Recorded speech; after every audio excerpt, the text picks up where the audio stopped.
What would you do if the prophet of God asked you to take him behind an alley and beat the snot out of him? And then how would you react if that prophet said that if you didn't do it, a lion would come and kill you? Oh yeah, we're talking about another weird Bible story. In the book of 1 Kings chapter 20, we find a group of prophets hanging out after a battle with Syria. Now, one of these prophets approaches another one of the prophets and says, "In the word of the Lord, smite me, I pray thee." Which in other words means, God has commanded you to beat me like a dusty rug. Now, obviously, the second prophet is a little hesitant and says no. So this first prophet says, because you disobeyed a direct command from God, a lion is going to come up and kill you. I'm not even kidding. This is what the verse says. Then he said unto him, because thou hast not obeyed the voice of the Lord, behold, as soon as thou art departed from me, a lion shall slay thee. This poor second prophet just probably woke up from a big old nap, and now one of his old buddy prophets is asking him to beat the snot out of him, and he's actually threatening him with death. Here's the crazy part. And as soon as he was departed from him, a lion found him and slew him.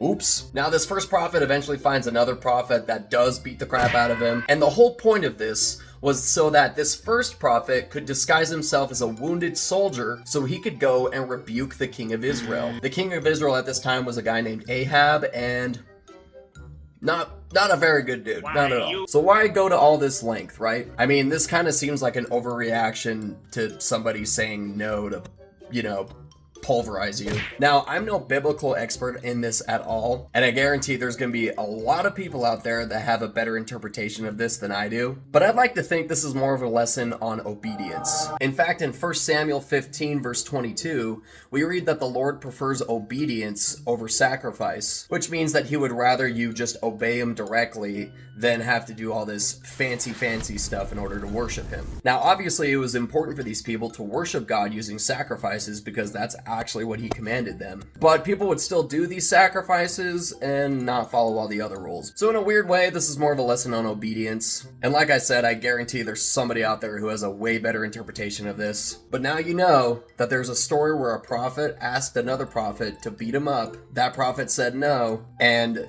Mufasa came out of nowhere and tore the guy to shreds. Now you know.